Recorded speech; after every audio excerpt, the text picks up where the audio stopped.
you do with your hand. Okay, so now I'm going to tighten it. You do that. Who sees their mom? Who sees their mom? No. Hold that so it doesn't spin. Watch. And you're going to go like this. Wait. Let go. Let go. You're going to have it here and bang it. Fast. Harder. Go. Okay, fill it. Hi guys. I made a little flap for them for the water to sit on. Good. Get it dirty. Let's clean this out first, though. Tell Mommy what you told me. What? Never meepers again. Me and Bobby were saying we're so excited that this is it. And I can eat. Here. Hey guys, welcome back to American Heritage Homestead. It has been crazy here because it's been raining for the last 2 weeks.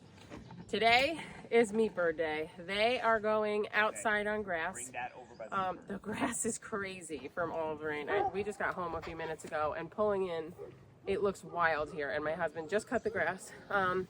And since it's supposed to be dry, at least for the next few days, we are taking that opportunity to take the meat birds out now. My husband's filling all of the waters, all of the feeders, so we can easily transition them out here. If we have to put on a heat lamp, we will. It says it's 60 something today, and it's not going to go, it's just going to go down to like the 50s. So if we need a heat lamp, we can. We have electricity that we can run over. But today's the day. They are getting way too big, humongous. They should have been out already. And so we want to keep it clean in the coop. And so we'll focus on that. Also, you can see my husband got me some extra topsoil. Okay. He's ready for the meat birds. Nobody wants the meat birds anymore. Because No more meat birds! so anyway, that'll be our focus. Tomorrow is Memorial Day, right? I think. And so it's supposed to be beautiful here. So we are just going to focus on getting this garden done and moving our plants out while we can, again, because before it gets crazy. And it's not going to be too sunny tomorrow, I think. So it's the perfect time to transplant our plants. So follow along while we move these birds onto grass. So I showed you those crazy beds yesterday. Praise the Lord. My husband cleaned those out and got me just some topsoil to add, which will be great. And then I think we're going to get another wood chip delivery and put those on the top, because look at this bed. We had onions in here, and we put the wood chips on top, and it ended up staying so well, keeping the weeds down. So we might as well do that. So he's so sweet. I came home, he has all the topsoil ready for me to go, which we're going to work on tomorrow. But I'm going to show you some of the plants that we have outside. To tell them nothing's safe with chickens, so we got the plants in the bed of the truck. Oh, Some sun. look how cute they are. I love you guys. I just love you guys.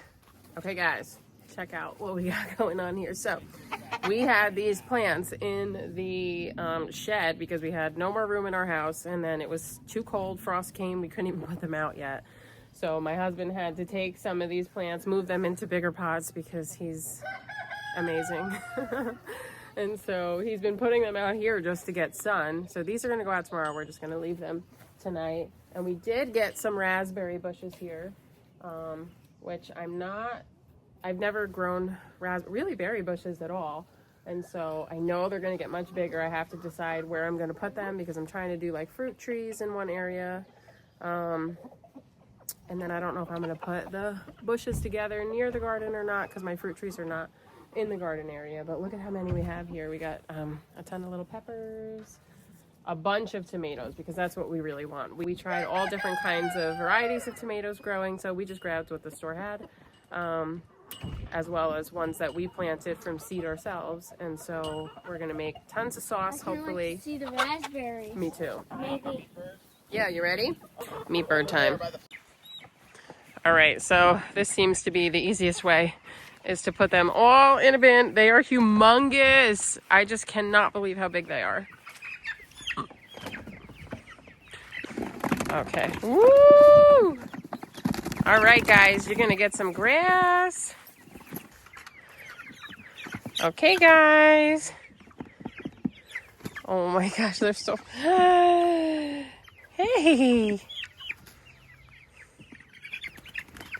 They get to stretch their little legs on grass, which is so nice. Oh my gosh, guys. Here I am telling you that we're putting them out today because there's no rain, and it just started raining, of course. This is why you need to be prepared for setbacks, because look at this. They were supposed to go out like a week ago, and we couldn't because of all the rain. And so here we are now. We're going to see how they do in this. I'm happy that they're finally on fresh grass and out and able to stretch their legs. This makes for happy birds. I am just praying that, oh my gosh, the sun will stay. It was supposed to be shining. And so we have some food for them here. He's going to get some more. It'll probably take a few rounds of going back and forth. It's in the onion. Wow. Really healthy. That is very healthy. A lot of people make coffee out of that. You can clean it, dry it up. That whole thing in your hand is like crazy medicine right there. Do you want to keep it? Yeah. Okay. Why not? I'm going to put it in the over here so we don't forget it. All right, so this is 19 birds so far. So count the next amount that you put in. Yeah, my Joe. You watching the Hawks for Mom? You're my good girl.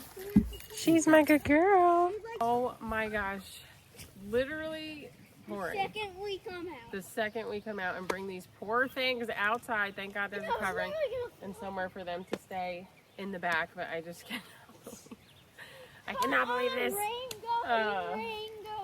So normally at 3 weeks is when you can bring your meat chickens or Cornish Cross outside. They have their feathers. And so, oh my gosh, now my husband's, did you count? Now my husband's bringing more over. I can't. You guys, this is what homesteading is like. You have no idea what to expect. The worst thing. This week. If people thought it was going to be the best day. It was supposed to be pretty. This week is crazy. Now it has to pour. Did you count? Yeah, 11. 11. 11 plus 11 is It wasn't 22 No. plus 19. All right, guys. 20. I hate it out here. 22. 23. 24. 25. 30. Oh, no more meat. I mean, everybody doesn't want to do meat birds anymore. Oh, because it's just a different process than normal chickens. And so if we will probably do less. You really don't, I can't believe this. I can't believe what just happened. What? 1 in a million chance. This just happened, rain. And as far as feed goes, a lot of people have different opinions on what to do. I see some who give feed constantly. But the problem with these birds is that they will overeat as much as they can and they'll never stop because they are bred to just eat and grow quickly. So some people, like what we did last time, is we'll give one of those, well now probably 2. Yeah, we have 2 feeders in there in the morning. Once they finish that, that's it. And then a feeder at night so they continue to grow. We did a little, I don't think we fed enough last time because I just didn't want them falling over. They're prone to leg issues and things because they grow so quickly. It's like too fast for their body. Doesn't that sound wild? And so I wanted to monitor that a little bit better to keep some healthier birds. How many? 13, I think. Okay.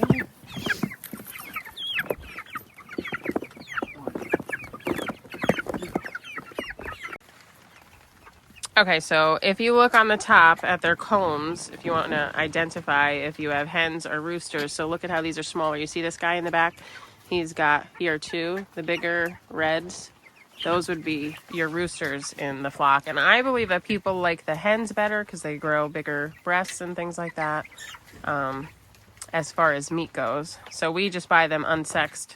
So you can see we did get, it looks like 1, 2, 3, 4. It's mostly hens though in this one because you just never know. And so tonight they'll all go and sleep back there and stay in this area.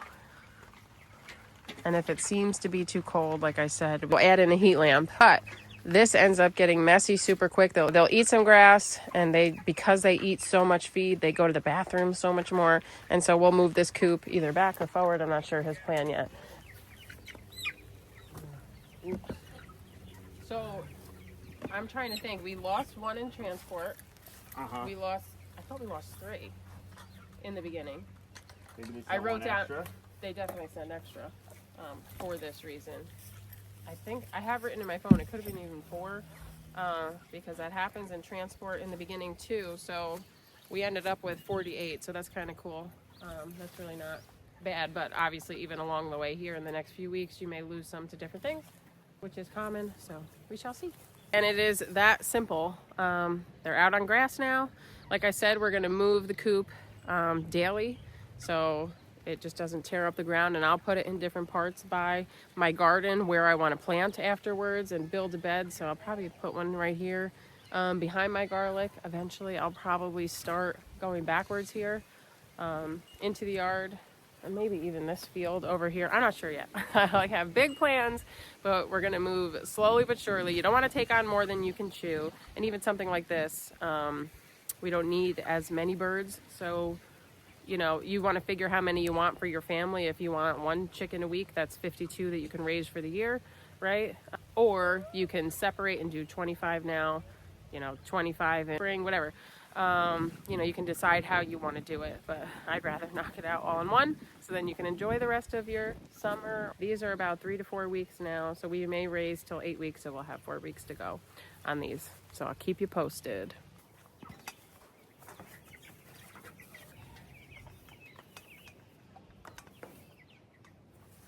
How you doing, guys? Let's see what's up.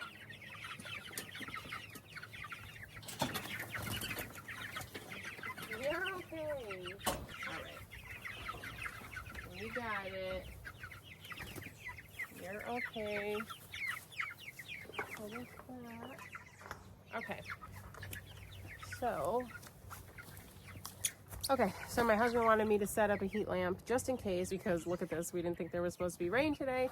We thought our plants and our chickens could have went out a week ago, and they can't. So you have to just be prepared no matter what. So just in case we have really low temperatures, we have the heat lamp to put on for them, just to give them some extra heat, right? And of course the day we put them out, it's raining, but that's okay. We're rolling with the punches, and I mean, they look okay. And when they all crowd together, anyway, we had them, the heat lamps on in the coop and brooder that they're in, and they were super hot. But anyway, actually in the back there, you can see our other chicken coop, and my husband just cleaned out the brooder, and he said, no more meat birds. So when I was talking about those 25, he's like, I will buy the chickens, because it's just disgusting. It is disgusting, the mess that they make. And so that's why I said really consider, that's what we've been talking about at our last business meeting, we like to call them. Really consider what you want to do and what you enjoy. Do we really enjoy doing this? No. Right? I enjoy chickens and egg laying chickens all day long. These are just a little bit of a different process. Of course, it is nice to raise your own, so I'll probably, you know, you forget a little while in, and then I'll say, why don't we just raise a few more, you know? But then we have these videos to look back on. And remember, do we really want to raise meat chickens? Who knows? Maybe one day I'll just have like 50 million chickens on our property, so then if we just want chicken dinner that night, you know, it's crazy because the chicken today is so different from many, many years ago, right? They were definitely smaller chickens. They weren't as meatier. A lot of the chickens had to be cooked low and slow, right? Especially like with the roosters.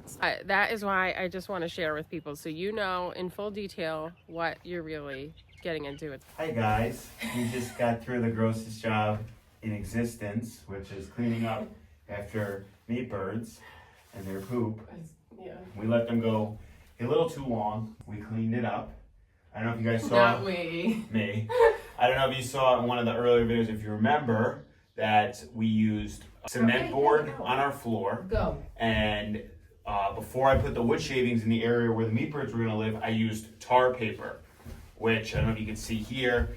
Usually goes under roofing. I laid the tar paper down on top of the cement board, then put all my shavings. So when it was time to clean, I could literally roll up the tar paper into like a carpet of crap and throw it out. I was just saying to my wife, the choice of cement board as like a floor underneath, you know, your chicken coop area, I stand by it. It is so good. It is not rotten. It's super solid still. Now, cement board is not structural, so you'd still have to lay plywood as a subfloor first and then put the cement board on top. I see a lot of people use like vinyl flooring. We gotta remember 2 things about vinyl. Vinyl is super thin, does have some seams, and if water gets under vinyl, it's gonna trap the water into the wood, and the wood's going to absorb it because the vinyl is not absorbent at all. It's meant to be water repellent. So any water that seeps under from your chickens or from your, your wood chips or shavings is going to get trapped and sucked in by the wood. And now the wood is going to either collect mold or rot or both. The benefit of the cement board is cement is like a sponge. So that's what's absorbing any of the liquid and moisture. And then once you release the shavings and get the shavings off it, it's gonna evaporate out of the cement board. But the cement board is gonna soak up the moisture and retain it, not the wood underneath. I just wanted to say how I stand by it. The cement board is still in great shape. It was easy to clean. And so if you're thinking of doing anything with chicken coops or farm animals and you can, it would work for that application, I highly recommend cement board or Wonder Board. It's pretty cheap. And as a topper for any kind of subfloor or coop or whatever you're building, I think it rocks. So. And also, I'm happy that he made these bars here movable, because you can see already now that they've been in here a few weeks that they're getting dirty, and so we can simply take those off and spray them down. And I don't know if you can see the flooring, but underneath, obviously, they're going to the bathroom over the tar paper. So I'm gonna collect and scoop that up. That'll go into the compost pile. Then eventually everything that we clean out from here, just to keep it a little bit nicer. And everybody recommended these. What is this called? The nesting pads. Yeah, the nesting pads. They have destroyed them. Don't At least for us, people say yes. And sometimes they say they think that maybe because it's a newer foreign material that they break it up to make sure that there's no animals in them. But I'm like, what are people talking about that these are so expensive and they've just been destroyed and they're making more of a mess. So I may just go back to shavings in the nesting boxes. Because why spend all that money for nothing? I was trying to keep this nice and upkeep, so maybe you guys know why. But anyway, I don't know if I ever want to do meat birds in that again because it was so gross. And then you have the lamps that are keeping them up, so the chickens are probably going to be happy tonight that that lamp is not going to be on all night because now they're outside. And then I may move those smaller ones that I have into here so they can start integrating with these chickens because eventually they'll be in this coop too. I'm going to go check on them. Okay, so I don't know if you guys remember, I was raising those extra ones alongside the meat birds that are also going to go in with the other chickens. But again, that rain set us back so much, so I haven't really been handling these chicks, which I hate because they're so skittish now. But if it would have been sunny, I would have them out every single day. And then because it's raining, I'm not coming and hanging out in the garage to hold them. So some of these are way more skittish now. Let's see. Okay, so this was that cute little fluffy one that I was showing you. One of them, you gotta get used to my voice. And this is what I try to do with them. I don't want them to be scared. I know, and they haven't seen me at all. And so there's who is this crazy lady that's picking me up? And these are supposed to be the calmest, sweetest ones, and they would have been because they were. I gotta get my son on this duty. I just love these little feet. Where's the other one? Okay. I finally got it. This was the one that I just love. Oh my gosh. It's okay. Let's see. Can I get you to calm down? Okay. And so sometimes it's just as simple as this. Getting them used to being pat and your voice and seeing that they're not going to be hurt. It's going to take a little bit. Tomorrow I'm going to bring them outside because it's supposed to be nice. And so while I work on the garden, I usually bring them over and get them used to being outside, right? You're so cute. You're okay. It's shaking. You, I want to see. These Buff Orpingtons are so cute. I did come in the other day and pick these ones up, and they were a little less scared. Okay. We had a ton of Buff Orpingtons when we were in Texas that the guy had raised, and these were such good mamas. These are my favorite. The Buff Orpingtons? Yeah. Check it out, man. What? Would be meat birds. They're cool. So we are putting the meat birds out, and I thought we would give a little extra medication to their water just to give them, some bulletproof immune systems and everything. So I'm just adding, this is a little warm water, raw honey, apple cider vinegar, and garlic, raw garlic. They are very sweet. I want to name this one Ginger. Ginger. So, guys, this makes my heart happy. To see the chickens on the grass, to see them eating. This one over here is the one that, on the end, that got a worm. You know, this is so healthy for them. And it's sad to me because a lot of the, you know, factory farmed chickens sit in those little cages. They've never had grass. They don't have sunlight. They don't get to eat the things that they were intended to eat. And so this makes my heart happy, right? This is the kind of food that I want to feed my family. So anyway, my heart is happy that these, look at this, quiet, happy. So cool, isn't that? I know my husband gets upset, and I mean, he's the one doing the real dirty work, so I can't even complain. But like, is this not a blessing that my, what do you call it? The butcher, my meat market, is in my backyard.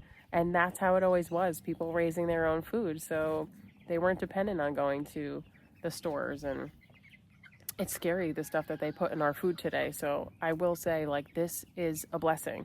You know, I don't want to say raising meat chickens is horrible. I mean, just this kind, I feel like I have a little, you know, it's a little questionable at times. But to me, this is a blessing. Like, look at this. And then not only that, in a few weeks, my whole family is going to work together to turn this into food for us to eat for the year, right? It's like, it's all hands on deck. And so like, that's a blessing too, understanding where our food is coming from, the importance, and doing it together. And I really appreciate that because a lot of kids today don't know where their food comes from, or don't know what it was like, how people used to always raise their own food, right? We have so much convenience at our fingertips. And I guess that's what I want to teach my kids, is that like, the blessings are in the work of your own hands, the sweat of your brow, where you were like, I did this, I raised these, I fed them.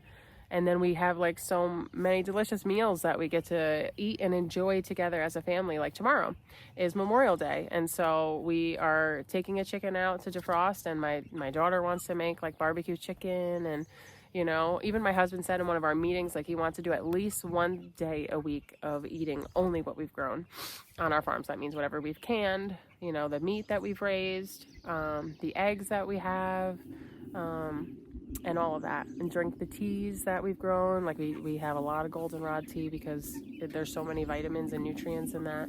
And so we make cold tea for the fridge, and it's just such a blessing. So anyway, thank you for following along. I hope that in some way these videos help you, and that you get to grow in some knowledge and just kind of help you make decisions for what you want to do. I appreciate the feedback, the questions, anything that you guys have, and I will see you soon.